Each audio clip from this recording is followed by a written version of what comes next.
Bonjour et bienvenue à l'émission Chrétien comme Christ. Le thème de notre émission aujourd'hui est le plus grand nom. Et là, Christine, tu as un texte à nous lire dans Philippiens chapitre 2. Wow. Exactement, et on va commencer au verset 5.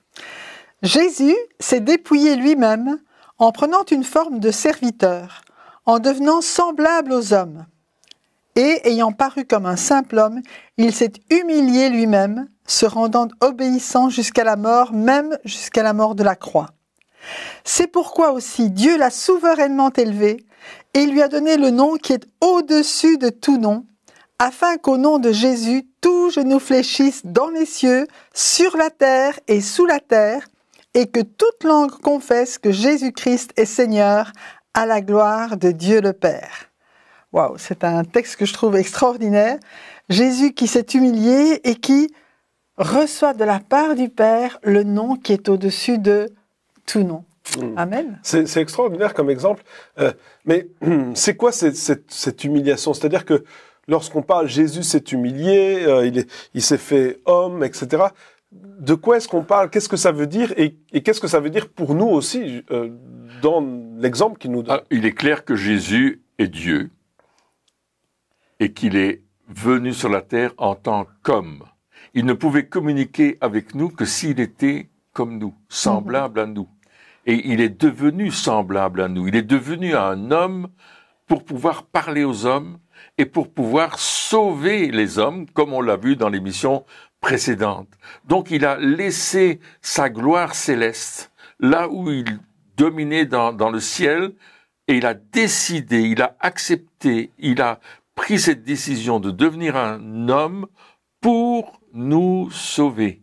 Et là, on voit qu'il y a tout un schéma extraordinaire qui va se passer.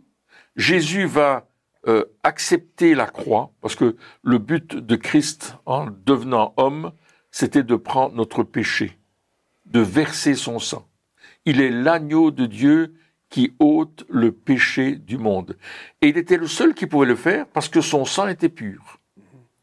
Son sang était pur et c'était pas comme notre sang à nous qui était souillé par le péché. Et c'est pour ça que Jésus va venir et qu'il va donner sa vie sur la croix afin que nous soyons rachetés, qu'il soit le sacrifice, le sang versé pour nous sauver. Donc il y a vraiment tout un schéma, il y a tout un ordre qui va être accompli dans le but de sauver l'humanité et de nous sauver. Donc son obéissance est extraordinaire. Oui, donc quelque part, l'homme a essayé d'accéder, de rejoindre Dieu quelque part, de chercher Dieu, de faire la volonté de Dieu. On voit, si on regarde dans l'Ancien Testament, on voit toutes les fois où le peuple, ils font des efforts quelque part pour plaire à Dieu. Et évidemment, bien souvent, c'est des efforts qui durent pas très très longtemps. Ouais. Donc, et puis il y a une catastrophe, machin. Donc ils arrivent pas avec leur propre force à garder cette perfection, si on veut, ou cette sainteté, ou ce contact avec Dieu. Il y a toujours quelque chose qui se passe qui fait que c'est brisé. Et là, à un certain moment, Jésus, il dit, vu que eux ils n'arrivent pas à accéder, moi je vais descendre quelque part. Oui. Je vais descendre, mais pour descendre, il fallait se faire homme. Exactement. Et s'humilier, vu qu'il était sous la forme de Dieu, donc il fallait s'humilier et se faire homme pour, comme tu disais, être accessible. Et donc il y a quand même cette accessibilité aujourd'hui.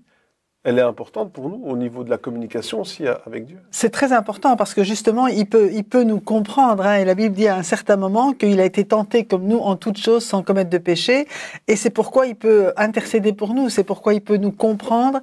Et c'est dit aussi qu'il n'est pas venu pour nous juger, mais il est venu pour nous sauver. Et c'est ça qui est extraordinaire, que lui, le Fils de Dieu, qui est sans péché, n'est pas venu pour dire « Ah, regarde, moi j'y arrive et toi t'arrives pas ». Oui, alors qu'il pourrait le faire facilement. Alors qu'il pourrait le faire facilement. Donc il a choisi de s'abaisser vraiment à notre niveau, et peut-être encore même plus bas, pour que nous soyons élevés. Donc c'est extraordinaire. Le premier sacrifice pour lui, c'était déjà de quitter son ciel de gloire pour venir sur la terre et pour vivre les mêmes épreuves qu'on vit, pour vivre parmi les hommes dans un monde de péché quelque part et subir tout ce qu'il a subi.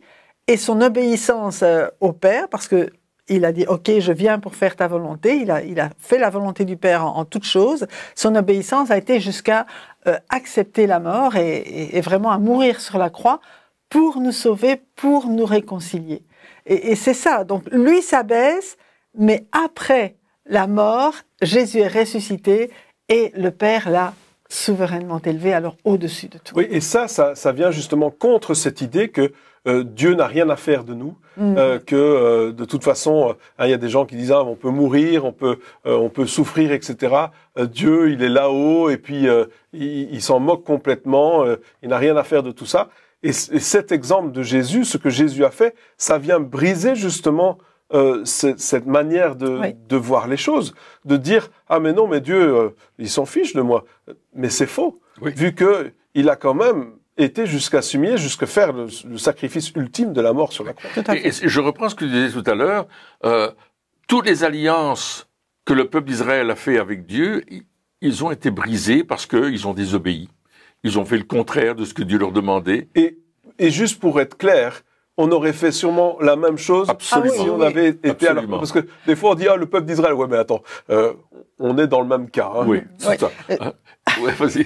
Je veux dire, par rapport à la façon dont ils brisaient l'alliance, c'est qu'ils adoraient d'autres dieux. Chaque fois, l'alliance a été brisée parce qu'ils quittaient tu adoreras un seul Dieu et ils commençaient à adorer toutes les idoles des autres peuples. Et c'est ça qui vraiment les a fait dévier du plan de Dieu et qui a amené sur eux... Ils se faisaient avoir à chaque fois. C'était un choix, c'était le choix. Et comme tu disais, nous aussi, en tant qu'humains, on a le choix de se tourner vers Dieu ou d'adorer d'autres idoles, soi-disant Dieu. Et il y a une phrase dans la Bible qui est extraordinaire, c'est Jean 3,16. Car Dieu a tant aimé l'humanité, le monde, qu'il a donné son Fils unique, afin que quiconque croit en lui ne périsse point, mais qu'il ait la vie éternelle. Et on voit que Jésus, c'est un don pour nous sauver, un don pour nous changer. Et la suite du verset, le verset suivant, c'est que Dieu n'est pas venu pour juger le monde, mais pour sauver le monde. Donc, vraiment, c'est lui qui va prendre le jugement et qui va nous rendre justes.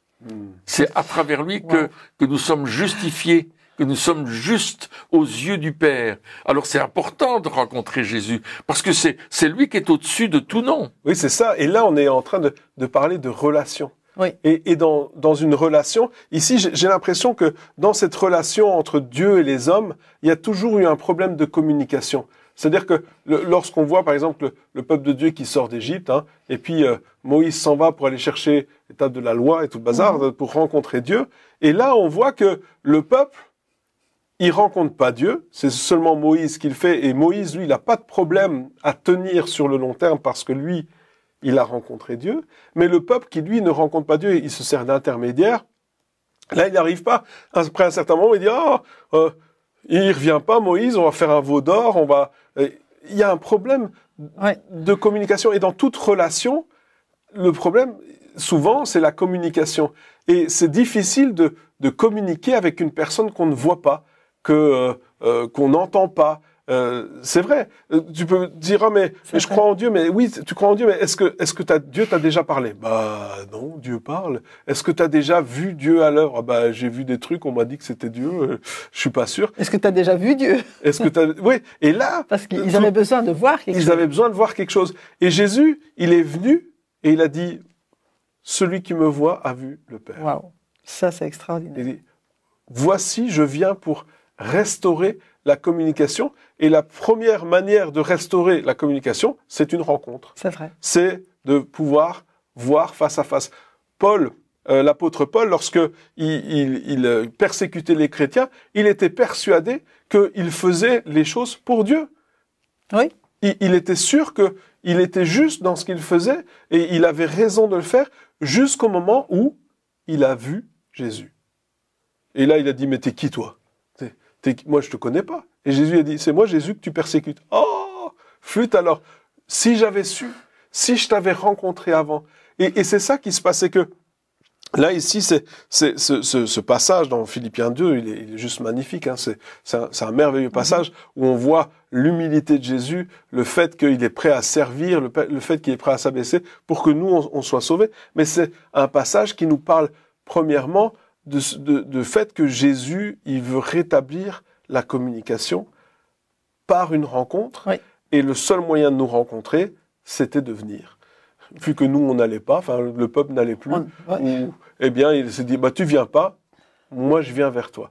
Et ça aussi, c'est peut-être quelque chose que on doit voir, non seulement pour notre vie, en se disant, ah oui, mais au fait, Dieu, il est prêt à aller jusque-là pour avoir une rencontre. Et il l'a fait. Et il l'a fait, et il le fait encore. C'est-à-dire que, bien sûr, Jésus vient, mais il y a toujours ce désir de nous rencontrer. Lorsqu'on se réunit ensemble pour prier, on prend du temps dans la prière, etc. Des fois, il y a des personnes qui disent, mais moi j'ai l'impression que Dieu, il veut pas venir. Mais non, attends, t'as vu tout ce qu'il a fait juste pour nous rencontrer?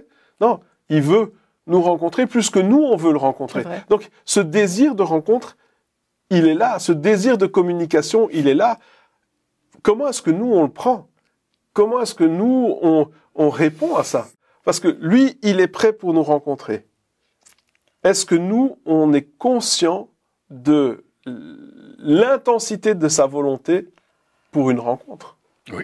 Et d'ailleurs, moi, je voudrais souligner le fait que dans les évangiles, il y a une multitude de rencontres avec Jésus. Jésus rencontre Nicodème, Jésus rencontre Zachée, on en a parlé, Jésus va rencontrer André, Philippe, etc. Il y a des rencontres qui changent la direction de la vie, des rencontres qui changent le focus dans lequel on va aller, l'objectif sur lequel on va se brancher, parce que on rencontre celui qui est au-dessus de tout nom.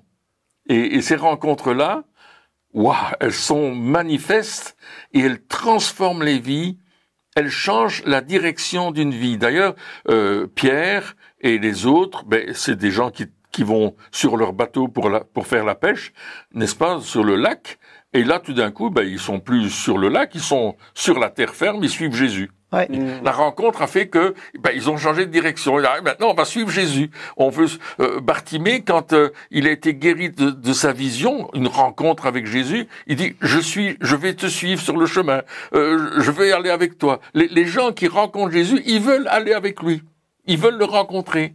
C'est ça qui est extraordinaire. Ils veulent le suivre davantage. Ils veulent le suivre. Ouais. Et c'est ça que nous on veut lorsqu'on rencontre Jésus. Oui, parce qu'en fait, Jésus est la vie.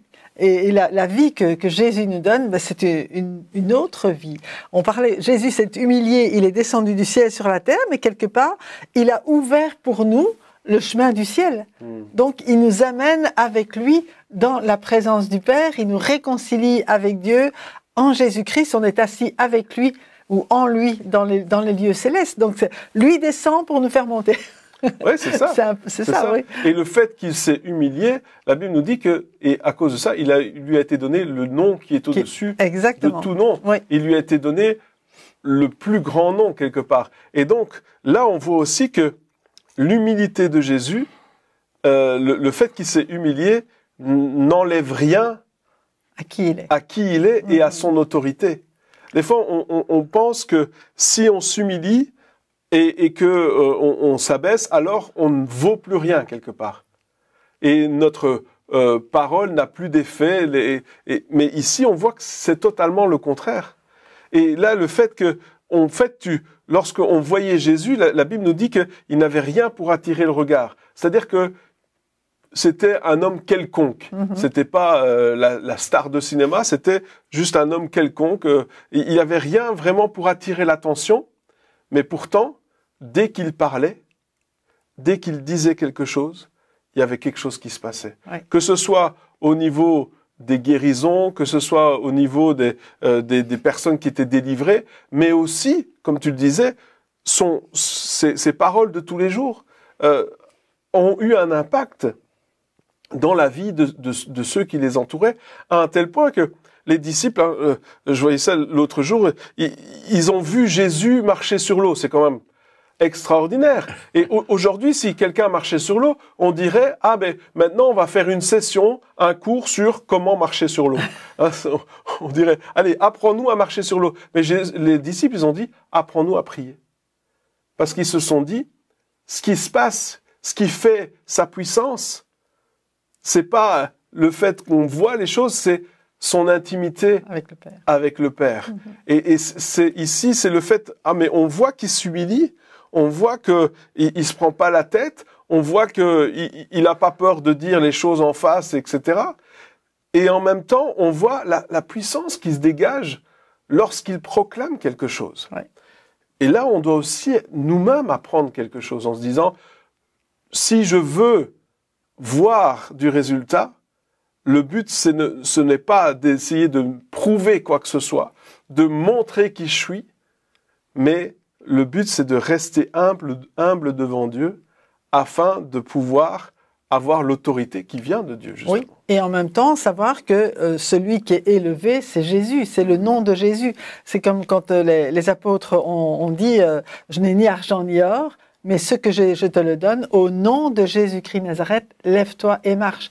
Et ils vont dire plus tard, c'est le nom de Jésus qui a guéri cet homme. Jamais ils n'ont pris la vedette, jamais ils n'ont pris la gloire, loin de là. Ils ont toujours dit, mais c'est le nom de Jésus, parce que bien que Jésus soit mort, il est ressuscité, il est auprès du Père, et aujourd'hui, il nous a revêtus de son autorité qui est dans son nom. Et dans le nom de Jésus, alors que Jésus vit en nous, eh bien dans le nom de Jésus, nous avons cette même autorité. Et justement, pour en revenir à ça, le nom de Jésus, c'est pas une formule magique. Non. Ça, c'est vrai. C'est ça qui est important, parce que quand on dit dans le nom de Jésus, nous qui allons à l'église et on entend toujours au nom de Jésus, quelque part, on a l'impression des fois que si tu dis pas ça à la fin de ta prière, ça marche pas. Hein, c'est un petit peu la petite phrase magique à la fin, mais c'est pas ça que ça veut dire. Non. Lorsqu'on parle de au nom de Jésus, c'est en son nom ou dans l'autorité que Jésus nous a donnée, ou au fait, si je suis en train de prier, c'est comme si Jésus était en train de prier au travers de moi. Et donc, je fais pas les choses en mon nom, mais je les fais au nom de Jésus. Donc, loin d'une formule magique de dire au nom de Jésus, c'est plutôt de dire, parce que je prie comme ça, je suis soumis à ce que Jésus veut faire au travers de moi, et donc je peux terminer en disant au nom de Jésus, je peux dire au nom de Jésus parce que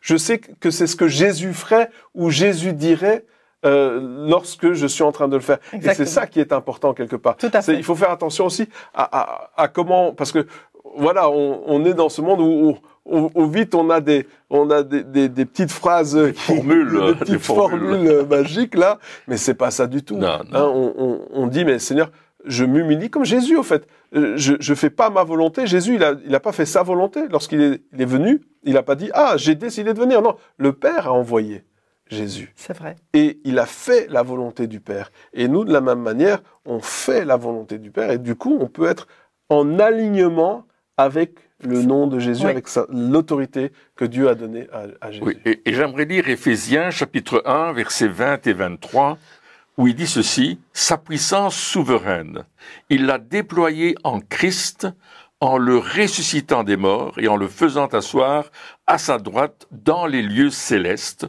au-dessus de toute domination, de toute autorité, de toute puissance, de toute dignité et de tout nom qui se peut nommer, non seulement dans le siècle présent, mais encore dans le siècle à venir. Il a tout mis sous ses pieds, et il l'a donné pour chef suprême à l'Église, qui est son corps, la plénitude de celui qui remplit tout en tous. Alors, c'est extraordinaire quand on a cette définition de la puissance de Jésus, de qui il est, de son autorité, de la puissance qu'il y a derrière ce nom. On se dit, waouh, respect, crainte, adoration, célébration. Il y a tout en nous qui dit « Waouh, quel nom extraordinaire !» Il représente tout cela. Et non seulement il le représente, ce n'est pas seulement un titre, c'est une réalité active, agissante, qui va nous montrer que il n'y a personne qui est comparable à Jésus. Son nom est au-dessus de tout nom, Amen. qui peut se nommer hier, aujourd'hui, éternellement, parce que la Bible dit dans Hébreux 13:8 que Jésus-Christ est le même hier, aujourd'hui et éternellement. Ça ne change pas. Son nom ne change pas. Il ne change pas. C'est vrai. Et il nous dit ici, il est le chef suprême de l'Église. Et justement, c'est un peu ce que tu disais, c'est dans la soumission à ce chef que nous avons accès à l'autorité que donne ce nom. C'est ça, en tant qu'Église, en tant que corps de Christ, en tant que participant de Jésus-Christ aujourd'hui, parce que nous lui avons donné notre vie, parce qu'il est venu vivre en nous, eh bien nous avons accès à tout ce qui est écrit là. Au-dessus, nous sommes avec lui, au-dessus de toute domination, de toute autorité, de toute puissance, de toute dignité, de tout nom qui se peut nommer. Et ça, c'est extraordinaire, parce que c'est en lui qu'il nous a revêtus de cette autorité, parce que c'est sa gloire que nous cherchons, parce que c'est à lui que nous sommes soumis. Oui, et justement, ça répond un petit peu à ceux qui se disent « Ah, mais moi, je suis rien.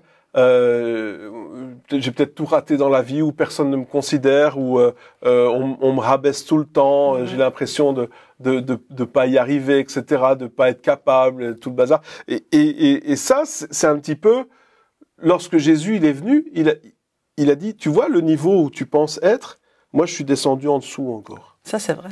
Moi je me suis mis encore en dessous. Tu penses que t'es pas capable. Regarde, moi je me suis humilié au maximum. Et en m'humiliant, regarde tous les miracles, tous les résultats, toutes les vies changées, l'impact qu'il y a eu, en m'humiliant même, il y a eu cet impact. Et donc, toi, même si tu penses que tu n'es pas capable, ce qui est faux entre nous soit dit, mais même si tu penses que tu peux rien, que tu rates tout, etc., eh bien, tu peux quand même avoir un impact aussi grand parce que tu es en moi. Hein, Amen. C'est ça. Jésus est le chef de... Si tu es en lui, alors tu n'es pas juste ici. Lorsque on regardait Jésus, alors avant qu'il fasse des miracles, etc., on pouvait se dire... Bon, voilà, c'est qui celui-là, hein, comme Nathanaël, hein, j'aime bien ce personnage, il dit, mais qu'est-ce qu'il y a bon qui peut venir de Nazareth, hein, franchement, hein, allez, arrête un peu, jusqu'au moment où il dit, c'est-à-dire, oups.